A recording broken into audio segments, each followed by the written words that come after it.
देखो, इस टाइम रात के 2:30 बज चुके हैं। मैं सत्य की खोज में मेरे को 8 या 9 साल हो चुके हैं। अब तो 5-6 सालों से परिवार संबंध वगैरह भी छोड़ दिए, सन्यास का जीवन भी जी रहा हूँ।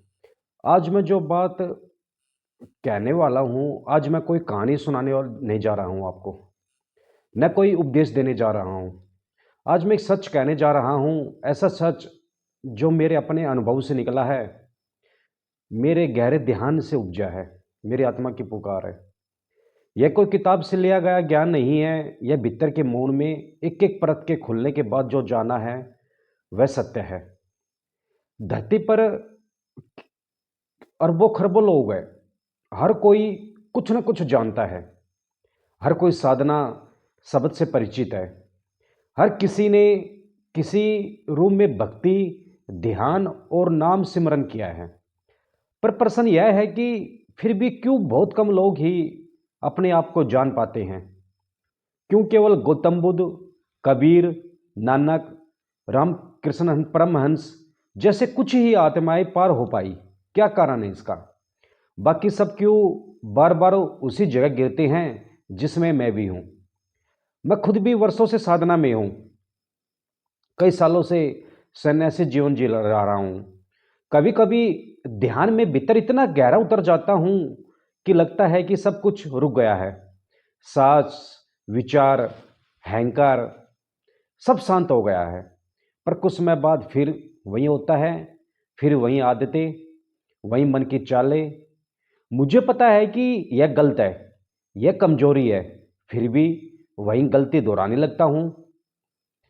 और तब समझ आता है कि हम जो जानते हैं, हम जो मानते हैं, वह केवल ऊपरी मन जानता है जो हमारा होता है। पर असली साधना तब शुरू होती है जब हमारी बात मन के सबसे गहरे तल तक पहुंच जाती है। हम सबके भीतर मन के अनेक तल है, ऊपरी, मध्यम और सबसे गहरा तल। ऊपरी मन बात सुन लेता है, उसके पास ज्ञान है, शब्द है, शास्त्र है, वह प्रवचन भी सुनता है, साधना भी करता है। पर सबसे गहरे तल में लाखों करोड़ों सालों के संस्कार दबे पड़े हैं। वही हमारी इच्छाएं, वासनाएं, डर, एक सुरक्षा और अनगणित जन्मों की प्रति छिपी है।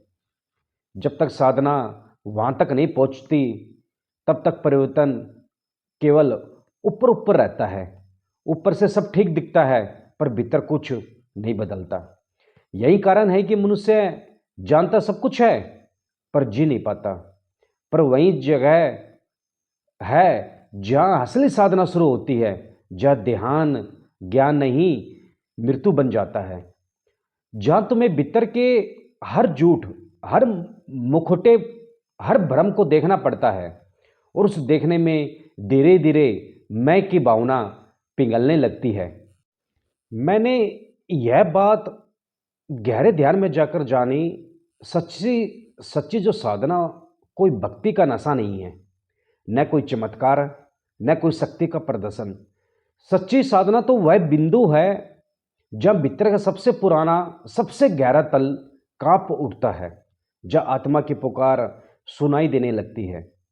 और जब यह पुकार उठती है तो कोई बाहर नहीं रहता। फिर गुरु, शास्त्र, मंत्र सब एक हो जाते हैं, सब मौन में विलीन हो जाते हैं। यह जो बात मैं कह रहा हूँ, यह कोई सिद्धांत नहीं है, यह मेरे अपने अनुभव का सत्य है। यह वाणी नहीं, यह आत्मा की पुकार है।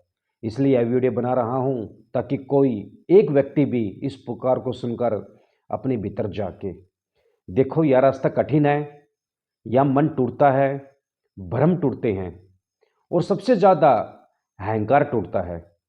जो साधक सचमुच तोड़ता है, वह सबसे पहले खुद से सामना करता है। वह देखता है भीतर अब भी वासना है, भीतर अब भी डर है, भीतर अब भी मान सम्मान की भूख है। वह इनसे भागता नहीं, बल्कि उन्हें साक्षी भाव से देखता है और उसे देखने इसमें मुक्ति छुपी है। कई लोग कहते हैं मैं ध्यान करता हूँ, मुझे शांति मिलती है। पर शांति पाने वाला है कौन? वही मन है। जब तक मैं कुछ पाता है, तब तक साधना अधूरी है। सच्ची साधना तब शुरू होती है जब मैं मिटने लगता है, जब ध्यान में कोई अनुभव नहीं चाहिए होता, न शांति, न प्रकाश, न आनंद, बस मौन चाहिए, साक्षी भाव चाहिए। एक ऐसा मौन जहाँ कोई देखने वाला भी ना बचे। और जब वह मौन उतरता है तो भीतर कुछ नहीं बचता, ना चाह, ना भय, न प्रसन्न, बस अस्तित्व रह जाता है। वह जो न जन्मा न मरा, वह जो सदा था सदा है। मैं जानता हूँ यह वीडियो ज़्यादा लोगों को पसंद नहीं आएगी, क्योंकि यह मन को सुकून नहीं देता, बल्कि मन को तोड़ता है। और मन को तोड़ना ही सच्ची साधना की शुरुआत है। शायद इस वीडियो में व्यूज ना आए, पर यदि किसी एक साधक के भीतर यह बात बैठ गई तो मेरा जीवन सार्थक हो जाएगा। हम सब किसी गुरु, किसी मंत्र, किसी ध्यान से नहीं, बल्कि अपने भीतर की गहराई से मुक्त होंगे। जब हमारी साधना मन के सबसे गहरे तल तक पहुंचेगी, जहाँ लाखों सालों से हमारी पहचान जमी है, तब कुछ अद्भुत घटेगा। तब ध्यान जानने की चीज़ नहीं रहेगी, वह होने की स्थिति बन जाएगी। और तब न कुछ कहना रहेगा, न कुछ पाना रहेगा, न कुछ खोना, बस मौन रहेगा, जिसमें परमात्मा स्वयं गूंजता है। यह जो कुछ मैंने कहा, वह किसी उपदेश की तरह मत सुनना, इसे अपने भीतर उतरने देना। कभी एकांत में बैठकर बिना मंत्र, बिना जप, बस श्वास की धड़कन सुनना और देखना कि भीतर कौन सुन रहा है। वहीं से शुरुआत होती है, वहीं से तुम समाप्त होते हो और परमात्मा प्रकट होता है। शायद इस जीवन में नहीं, पर यह दिशा सही है। बस उसी दिशा में चलते रहना। स्वामी चैतन्य ध्यान साधना मौन में ही साधना है, मौन में ही परमात्मा है।